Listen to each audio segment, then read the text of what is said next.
मन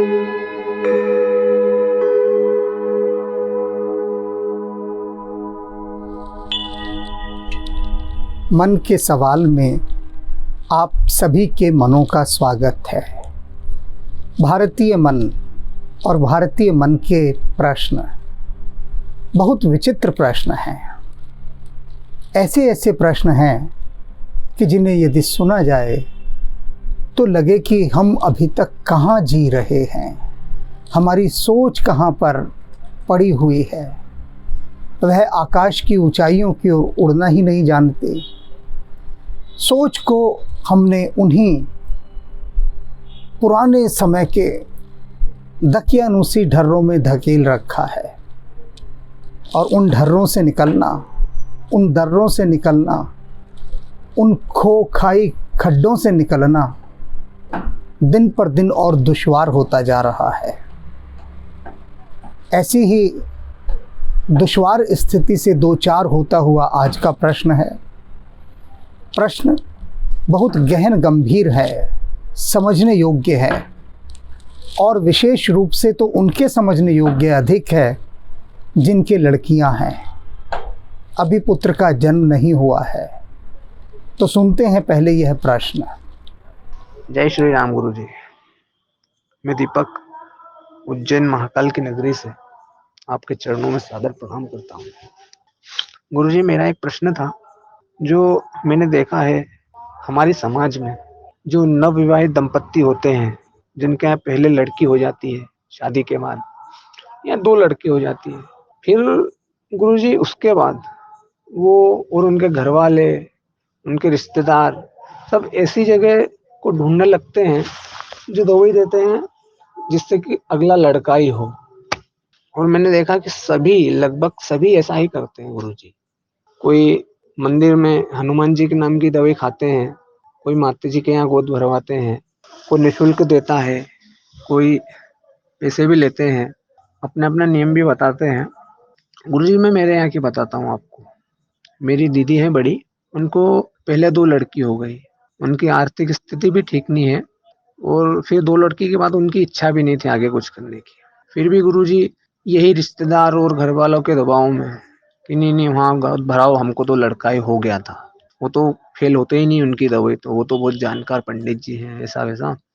तो सबके ही इच्छा होती है गुरुजी लड़कियों की तो कि एक लड़का हो जाए, तो उन्होंने भी वहाँ गोद भरवा ली। गुरुजी फिर भी उनको तीसरी लड़की हो गई। हम पंडित जी के पास गए कि पंडित जी ऐसा कैसे हो सकता है? तो पंडित जी ने बोला, देखो मेरे यहाँ तो इतने बेटे हैं, इनसे पूछ लो, जिनको भी सबके यहाँ लड़का हुआ है। उन्होंने बोला, गुरुजी हमको तो नहीं हुआ। नहीं, तुमने नियम नहीं करा होंगे ठीक से, या कुछ पितृदोष हो सकता है, और बात खत्म कर दी। गुरुजी, मेरा प्रश्न ये था कि क्या ऐसा होता है जिससे कि कोई दवाई ऐसी बनी है साधु महात्माओं के पास जिससे कि वो खाने से या उनके नियम मानने से लड़की लड़का बन जाए?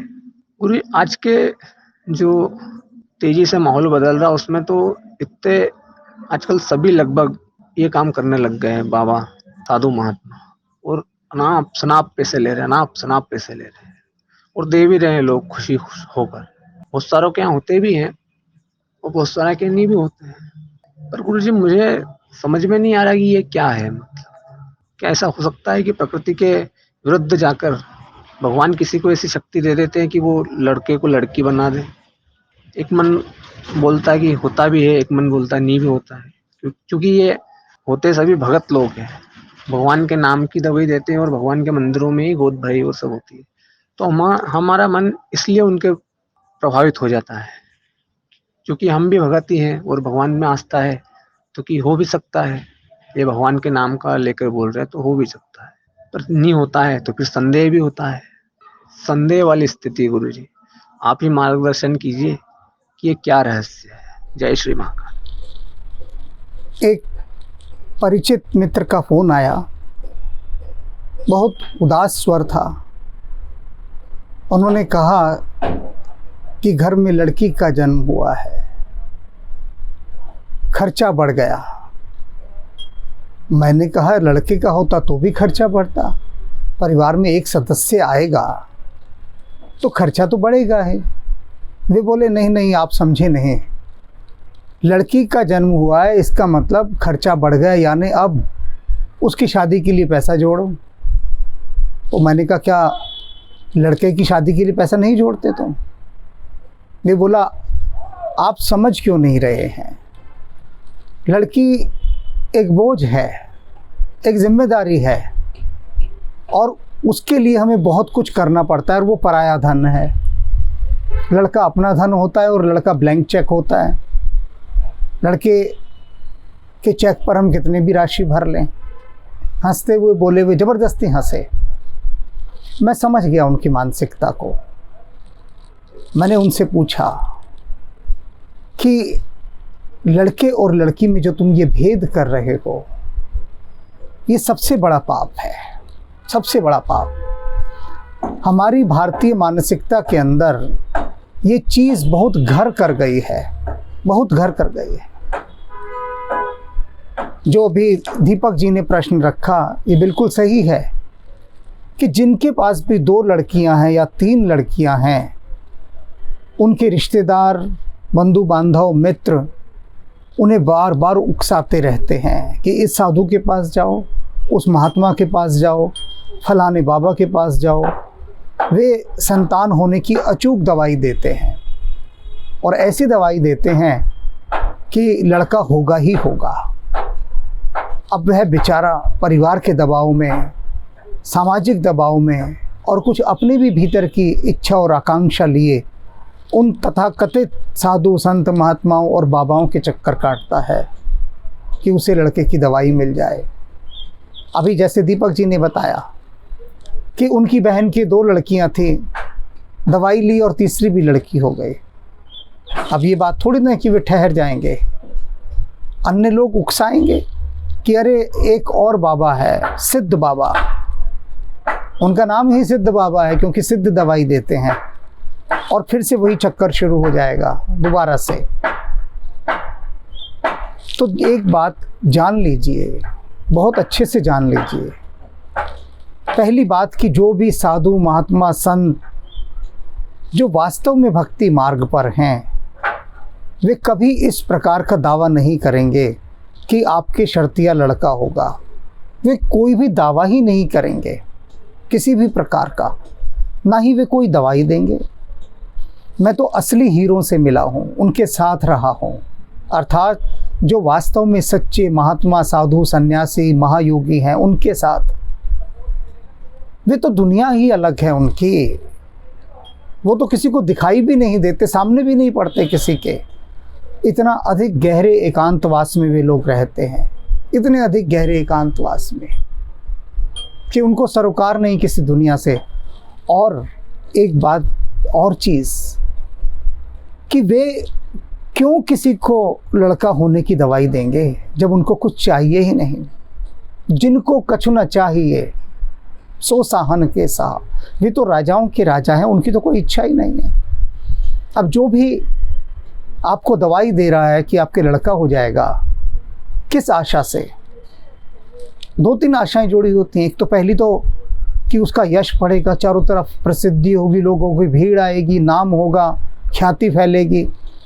तो ये जो ख्याति की भूख है, यश की भूख, नाम होने की भूख कि लाखों की भीड़ आएगी, लाइन लगी होगी लंबे, और मेरे आसपास की ज़मीनों के रेट बढ़ जाएंगे, मेला लगेगा कि ये साधु महात्मा लड़के होने की दवाई देते हैं। तो एक ये भूख, कभी किसी साधु को, संत को ऐसी भूख होती ही नहीं है, किसी को भी। साधु तो एकांतवासी होता है, भीड़ में रहना ही नहीं चाहता।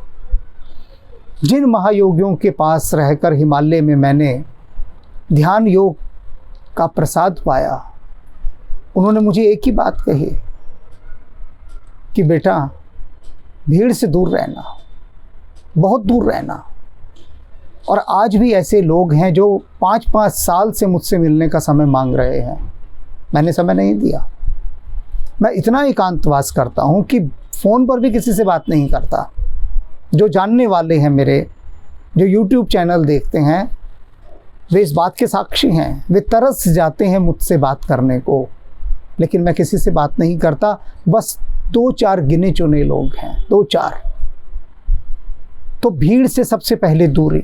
नहीं चाहिए भीड़, नहीं चाहिए भीड़, क्योंकि भीड़ आई नहीं कि आपका अपना ध्यान गया नहीं। भीड़ चाहेगी कि आपका सारा ध्यान वह अपनी ओर आकर्षित करे, और आपका सारा ध्यान यदि भीड़ पर रहा तो परमात्मा में ध्यान कब लगेगा? नहीं लगेगा। इसलिए जो वास्तव में साधु संत हैं वो भीड़ से दूर रहते हैं और उनको कोई अभिप्राय नहीं। आपके संतान हो या ना हो, लड़का हो लड़की हो, उन्हें कोई लेना देना नहीं, कोई लेना देना नहीं। बहुत अधिक हुआ, बहुत अधिक हुआ तो कोई आशीर्वाद के रूप में ये कह सकता है, जैसे कि सामान्य रूप से कहते थे कि दूधो नाओ पूतो फलो, कि अर्थात उन्नति प्रगति करो, तुम्हारी गोद हरी हो, तुम्हारे घर संतान का जन्म हो। संतान का जन्म हो, इतना कहने भर का आशीर्वचन तो दिया जा सकता है, और साधु महात्मा सदा से देते आए हैं। ये सहज स्वाभाविक है। लेकिन यदि कोई लड़का होने की औषधि दे रहा है तो समझ लीजिए कि अवश्य ही कुछ गड़बड़ है, क्योंकि भेद बुद्धि है। लड़की की ही क्यों दवाई देना चाहता है वो? क्योंकि प्रकृति की दृष्टि में ना लड़का है कोई, ना लड़की है। उसकी दृष्टि में सिर्फ संतान है, सिर्फ संतान का जन्म। पश्चिम के लोगों को ऐसी कोई भूख नहीं है, इच्छा नहीं है, वासना नहीं है, अभिलाषा नहीं है, कामना नहीं है कि उनके घर लड़के का ही जन्म हो, क्योंकि वे जानते हैं कि 16 साल का होते ही लड़का हो या लड़की हो, वो सब उनको छोड़कर चले जाएंगे। तो इसलिए वो बड़े तटस्थ रहते हैं, न्यूट्रल रहते हैं। और 16 साल तो बहुत बड़ी बात है। 2-4 साल ही पति पत्नी के निभ जाए वही बहुत है। उन 2-4 सालों में जो संतान हो जाती है, कोर्ट के माध्यम से बंटवारा करके वे अपनी अपनी संतान को लेके चले जाते हैं। सब अपनी अपनी संतान को लेके चले जाते हैं। फिर दूसरा विवाह कर लेते हैं, फिर उससे संतान होती है, फिर उससे मुक्ति लेते हैं, वो उस पति पत्नी को छोड़ देते हैं, फिर तीसरे से विवाह करते हैं। तो उन्हें बच्चों से कोई इस तरह की आसक्ति नहीं कि उनका कलेजा फटा जाता हो कि हाय लड़का होगा तो ही हमारा कुल चलेगा। ऐसा कुछ नहीं है। और अपने देश में मैंने देखा है कि अधिकांश लड़के किसी काम नहीं आते, निकम्मे निकलते हैं, और लड़कियां ही अंतिम समय में माता पिता को संभालती हुई देखी गई हैं। ये सत्य है, ये बिल्कुल सत्य है। और समाज, बात यहाँ सारी समाज की आ रही है। मैंने देखा है घर में कन्या का जन्म होने पर घर को उदास होते मैंने देखा है। लोगों के चेहरे उतर जाते हैं। जिस बहू ने कन्या को जन्म दिया है वह अपने आप को अपराधिनी के समान देखती है, दोषी। और जो लड़के को जन्म देती है उसकी छाती गर्व से फूली होती है, अहंकार बढ़ जाता है कि मैंने बेटा जना है। तो जब तक ये मानसिकता, ये कुरूप मानसिकता बनी रहेगी, तब तक इस तरह के साधु महात्माओं, बाबाओं का भी धंधा चलता रहेगा। ये बात समझें आप। स्त्री जाति स्वयं चाहती है कि उसके घर में लड़का हो। बताइए, हमारे एक प्रोफेसर जो कॉलेज में पढ़ाते थे, वे स्वयं कहते थे कई बार बात बात में कि स्त्री की सबसे बड़ी शत्रु स्त्री ही है और कोई नहीं है, और कोई नहीं है। वे कहते थे सारे झगड़े देखो तो सास बहू के होते हैं, बहू और ससुर का कोई झगड़ा तुम्हें दिखाई नहीं देगा। तो ये जो बात है कि लड़कियों से इस तरह से परहेज रखना, ये हमारी कुत्सिक मानसिकता को दर्शाता है। आज के युग में जो लड़कियां हैं उन्होंने ये सिद्ध कर दिया है कि वे वह सब काम कर सकती हैं जो लड़के कर सकते हैं, यानी बौद्धिक तल का काम, बुद्धि के तल का काम, ज्ञान में, विज्ञान में इत्यादि सभी क्षेत्रों में उनकी बुद्धि कोई लड़कों से कम नहीं है, बिल्कुल कम नहीं है। शारीरिक व्यवस्था की बात अलग हो सकती है, और वो होती भी है कि एक पुरुष जितना समर्थ होकर शारीरिक श्रम कर सकता है, शारीरिक श्रम, उतना स्त्री नहीं कर पाती, क्योंकि भगवान ने या प्रकृति ने उसका गठन इस प्रकार से किया है कि वो घंटों भारी सामान उठाकर रेगिस्तान में भी चल सकता है, स्त्री नहीं चल सकती, क्योंकि उसके जो दायित्व हैं वो जो कर सकती है वो पुरुष नहीं कर सकता। पुरुष को यदि 9 महीने गर्भ धारण करना पड़े, 9 महीने तो छोड़ो, उसे 9 मिनट के लिए भी बच्चे को संभालने को दे दिया जाए कि जरा बच्चा रो रहा है संभाल लो, तो वापस माँ की गोद में पटक देता है कि मेरे बस का नहीं, इसे चुप कराना, तू ही संभाल। क्योंकि जो धैर्य है, संतोष है, जो पेशेंस है, जो सहन शक्ति है, जो टॉलरेशन है, वो पुरुष के पास नहीं है। ये जो संपदा है सहन शक्ति की, ये नारी के पास है। और इसीलिए लड़कियां माता पिता का जितना काम करती हैं उतना कोई नहीं कर सकता। लड़के कहाँ करते हैं, लड़के कितने लापरवाह होते हैं। लेकिन फिर भी जो भारतीय समाज है वह आज भी इसी उसमें लगा रहता है, उधेड़ बुन में, कि मेरे घर में कैसे लड़के का जन्म अवश्य हो जाए, कैसे लड़के का जन्म हो जाए, किसी तरह से हो जाए। पढ़े से पढ़े लोग देखे मैंने, बहुत पढ़े लिखे लोग भी देखे मैंने, जो इन तथाकथित बाबाओं, साधु, महात्माओं के चक्करों में पड़े रहते हैं कि वो लड़का होने की दवाई देते हैं।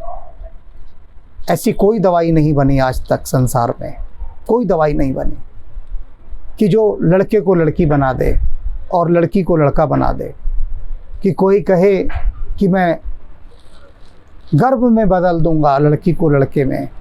ऐसी कोई दवाई नहीं बनी, क्योंकि बहुत सारी चीज़ें ऐसी हैं जो प्रकृति ने इंसान के हाथ में कभी दी ही नहीं दी। यह भी उनमें से एक है। आपके घर संतान के रूप में लड़की का जन्म होगा या लड़के का, ये तो राम जी जानते हैं, और राम जी की भेंट है, ये किसे भी दे दें, क्या अंतर पड़ता है। बात तो ये है कि घर में एक स्वस्थ संतान का जन्म हो जाए, उन्हें पढ़ाइए, लिखाइए, संस्कार दीजिए, भक्ति मार्ग पर चलाइए। काहे के इस चिंता में पड़े हैं कि लड़का हो जाए। और बाद में मैंने रोते धोते देखे हैं व्यक्ति, अनेक परिवार कि एक ही बेटा था, विवाह हो गया, छोड़ छाड़ कर हमें चला गया, हम अकेले हैं, कभी आकर मुड़कर भी नहीं पूछता। और फिर वे कहते हैं कि लेकिन लड़की आकर देखती है, लड़की हमारी देखभाल कर रही है, लड़की संभाल रही है, लड़का तो बेप्रीत हो गया। हे भगवान, ऐसा लड़का हमें दिया ही क्यों? ना ही देते लड़का, कम से कम हम इस दुख को तो ना झेलते। अरे लड़का मांगा, फिर भगवान को कोसा कि क्यों लड़का दे दिया।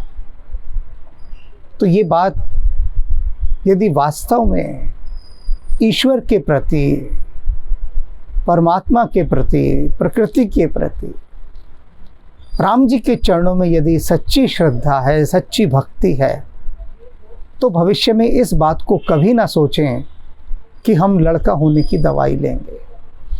ये जो देवी रूप में कन्याएं प्रकृति ने आपको दे दी हैं, उन्हें राम जी की दी हुई भेंट मानकर उनकी सेवा करें, उनका पालन पोषण करें, उन्हें सम्मान दें, उन्हें आदर दें, और उन्हें कभी इस बात को महसूस ना होने दें कि आप ये मान रहे हैं कि उनके घर अगर एक लड़का भी होता तो कितना अच्छा होता। कभी ये एहसास उनको ना होने दें, और ना कभी उन्हें ये कहें कि तू तो हमारा बेटा है, हमारा लड़का है।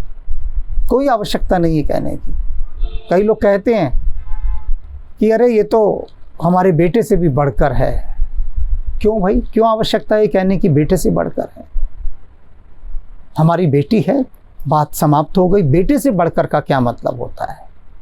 इसका मतलब किसी न किसी ज़रिए से, माध्यम से मन की वो कुंठा निकल कर आ ही गई ना सामने कि ये तो बेटे से भी अच्छी है, क्या इसके आगे बेटा होगा। ये बात भी नहीं कहनी, बस हमारी पुत्री है, हम सौभाग्यशाली हैं ऐसी पुत्री को पाकर, यही काफ़ी है, बहुत है ये भी। तो मन में इन दवाइयों वाली धारणाओं को निकाल दें। और अब जो एक बात और दीपक जी ने पूछी, क्या ये संभव है कि किसी साधु महात्मा के आशीर्वाद से लड़के का जन्म हो जाए? लड़के के जन्म की बात तो मैं नहीं कहता, ये लड़के का जन्म हो जाए, क्योंकि मैं लड़के जैसे शब्द को ले ही नहीं रहा। लिंग भेद से बाहर जा रहे हैं हम। संतान का जन्म, लड़के का नहीं, संतान का। संतान कुछ भी हो सकती है। अब ये जो विषय है कि क्या किसी साधु महात्मा के आशीर्वाद से संतान का जन्म हो सकता है, तो ये रहस्य का विषय है, रहस्य का विषय। और रहस्य पर कभी कुछ नहीं कहा जा सकता, कुछ भी नहीं कहा जा सकता, क्योंकि रहस्य सदा अनकहा होता है, सदा अनकहा। साधु सन्यासी आपको